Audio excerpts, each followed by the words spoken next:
नमस्कार मु Deepti दीप्तिस full lab को आपण मानक बहुत बहुत स्वागत। आज आम पूरा सहज उपाय बनैबा गुलाब जामुन। एमती तो गुलाब जामुन प्राय समस्ते बनई थे, अलग अलग प्रोसेस अच्छी, किंतु आज आम जो प्रोसेस रे बनैबा ना, जदि आपण फर्स्ट टाइम भी बनाउछंती गुलाब जामुन आपणकर गोटे भी फाटिबनी कि टाण भी हेबनी, बिल्कुल भी खराब हेबनी, पूरा परफेक्ट बनिबो। तो ये जो गुलाब जामुन व्यतीत आहरी बहुत सारा मिठार रेसिपी आगु चैनल अपलोड हो सारी। जदि आपको रेसिपी दरकार डिस्क्रिप्शन बॉक्स रे मु सब लिंक शेयर करदेवी, आपड़ से चेक भी करें।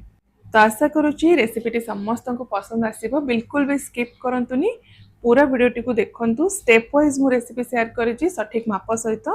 जदि वीडियो देखि सारा पर आपको रेसिपी पसंद आसूची तो प्लीज वीडियो को लाइक आउ शेयर कर दिंतु। चैनल नुआ देखुले चैनल को सब्सक्राइब करने बिल्कुल भी भूलंतुनी।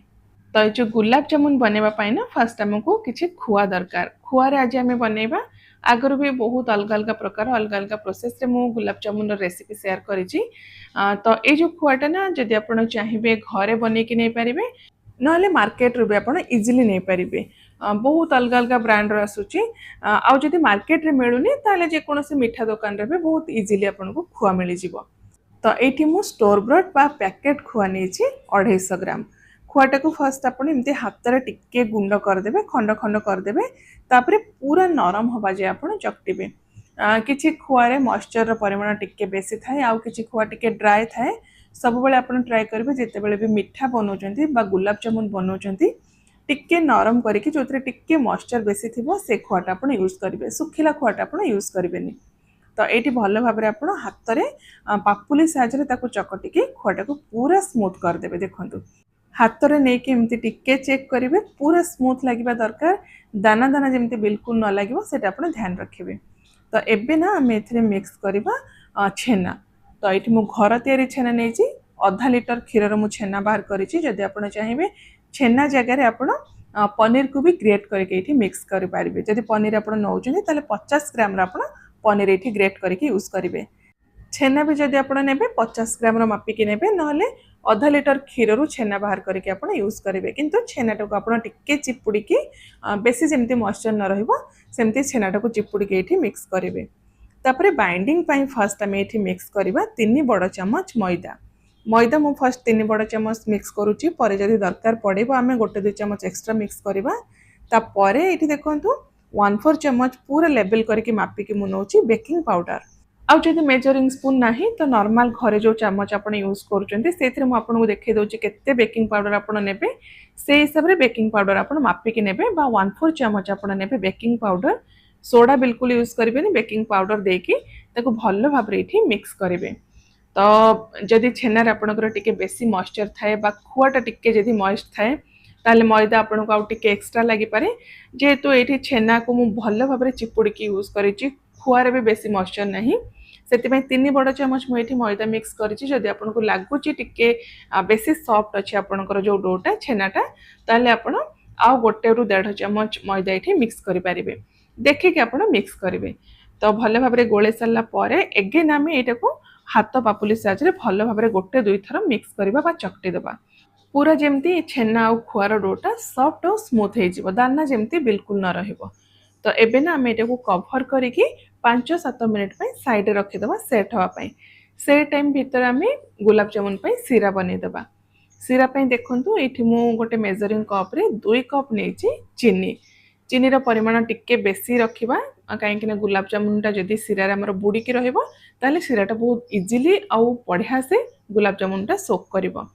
तो 2 कप मुझे चीनी नहीं, ओजन रे जदि आप मापिकी नौ 400 ग्राम आप ने चीनी। ता सहित सेम परिमाण रे माने 2 कप पानी देके ताको भल भाव में एमती गोले देबा मिक्स करवा। आ चीनीटा मेल्ट हवा जाए ये कुक करवा। तो नेक्स्ट आम सीरा 2-3 चामच क्षीर मिक्स करवा, जो थे कि जहाँ भी चीनी आमर अपरिष्कार जिनस थी से सब सीराटा फुटी सारा पर ऊपर को बाहरी जाव आम अलग करदे। तो ये मुझे 2 बड़ चामच क्षीर मिक्स करें। ये जो क्षीर सहित सीराटा को आम फुटेबा किसी टाइम पर आप नोटिस करेंगे जहाँ भी अपरिष्कार जिनस थी चीनी रे से सब सीरा उपर एमती भाषिब। तो गोटे चामच साहाय्य आप बाहर करके अलग करदे। तापर आम ए फ्लेवर आउ टेस्ट पे मिक्स करवा गुजराती 3टा गुजराती को ये मुझे क्रश करके मिक्स कर सहित अल्प किसी केसर ऐड करवा जदि अच्छी आप मिक्स करूँ ना आप केसर टाक टोटाली स्किप करेंगे बिना केसर भी बन पारे। तो भल भाव एमती गोले दबा 3-4 मिनिट मीडियम फ्लेम आम यहाँ फुटेबा बेसी गाढ़ा करवानी आम सीरा को बेसी पतला रखानी मीडियम कंसिस्टेंसी रखिबा हाथ रे टिके आपण सीरा ने के चेक करिवे जदि महू टाइप रो टिके अठालिया लागिवो जानिबे जे सीरा आपणकर रेडी हे गला गोटे तार दी तार सीरा बिल्कुल भी एठी दरकार नाही बेसी जदि बहलिया हे जबो सीरा आपणकर ताले गुलाब जामुन सीराटा को पूरा भलो से सोक करि परिबनी। तो एठी सीरा रे टिके एक्स्ट्रा कलर पई 2 ड्रॉप मु येलो फूड कलर मिक्स करिछि एटा भी ऑप्शनल अछि जदि आपण चाहिबे बिना फूड कलर रे भी बनै परिबे। तो एठी हमर सीरा रेडी हे गला गैस रो फ्लेम को एबे हमें बंद कर देबा। नेक्स्ट ये देखो पाखापाखि 10 मिनिट आमर हो सारी आउ जो छेना खुआर डोटा पूरा बढ़िया से सेट हो जाइए। तो एगेन आम गोटे मिनिट पे पूरा भल भाव यहाँ को चकटी दबा तापर आपणकर पसंद हिसाब से आपको जमती साइज दरकार से हिसाब से छोट बड़ करके बॉल बनईदेवे आउ से जो बॉल बनइबे ना से जमती क्रैक न रहिबो सेटा आपण ध्यान रखिबे टिके भी जदि फाट रहिबो बा क्रैक रहिबो ताले फ्राई करला बेले फाटी जिबार भी चांस रहिबो।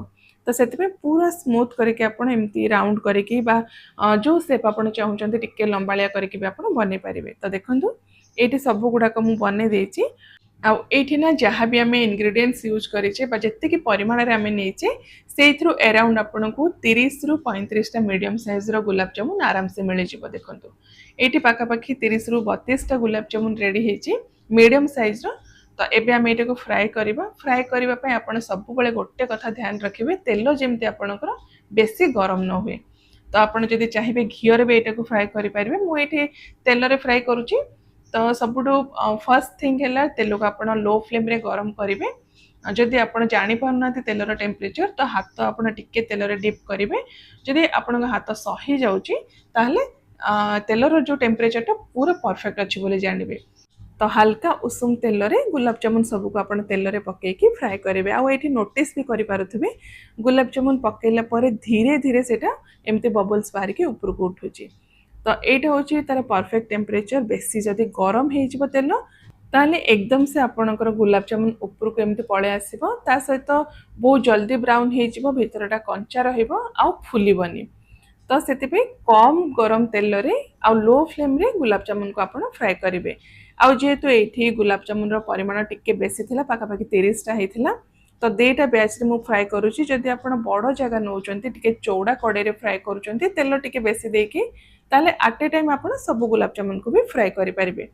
तो सब गुलाब जामुन जिते बड़े ऊपर को आसिकी हल्का कलर तार चेंज हो फ्लेम को आप टिके बढ़ेकी मीडियम फ्लेम रखिकी एमती पूरा ब्राउन कलर हवा जाए फ्राए करेंगे। जदि आप आउ टिके डार्क कलर चाहते आउ टिके समय फ्राए करेंगे आउ टिके जदि आपको लाइट कलर पसंद आउ टिके पूर्वर आप गुलाब जामुन सबको तेल रू बाहर करके एमती डायरेक्ट चीनी सीरा पकेबे।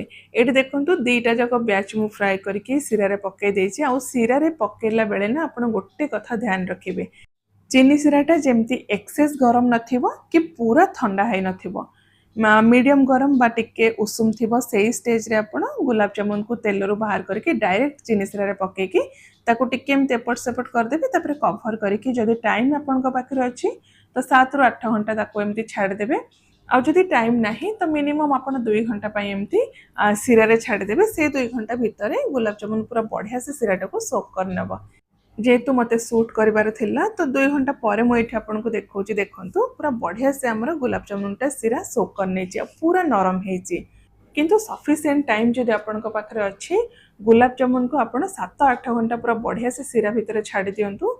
तो से जो सीरा भितर गुलाब जामुनटा पूरा बढ़िया से सेट हो आ तार टेस्ट भी बहुत बढ़िया आसब पूरा ओवरनाइट हो 7-8 घंटा आप सेट करदे सीरा भितर तापर ताको पूरा ठंडा करके सर्व करेंगे। तो यहाँ बहुत सहज रेसिपी सबू सठिक माप सहित जदि स्टेप वाइज रेसिपी फॉलो करके बनइबे 100% आपनकर गुलाब जामुन पूरा परफेक्ट बनिबो। तो आशा करुच्ची पसंद आसो समस्त रेसिपीटी निश्चय आप प्रोसेस रे सब स्टेप फॉलो करके बनातु केमती बनिला आपनकर मतामत मो सहित निश्चय शेयर करंतु। मु आउ थरे आपण मानक पई गोटे बहुत ही बढ़िया रेसिपी नहीं आसबि। Till then take care and bye bye.